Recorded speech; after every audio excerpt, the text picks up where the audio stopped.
One Uganda.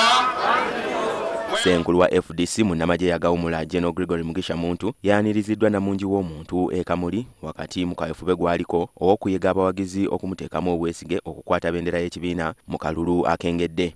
Mugisha Muntu obubaka bwe yasinze ku bwesigamya ku bwenkanya obulina okulagibwa eri bannayuganda awatali kwawulayawulamu. We must all be equal before the law. Even if you are a president, you must be equal with the rest of the citizens before the law.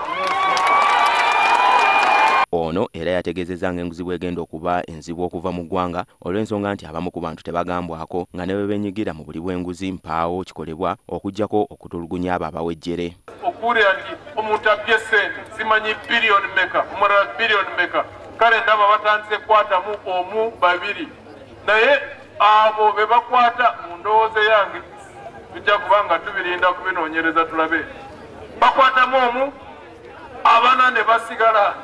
Corruption osobola okugirwanyisa ng'okutte ow'omuluka ow'egombora gibaddemu ow'essaza gibaddemu tobakutte n'okwata ow'omuluka tolwanyisa corruption.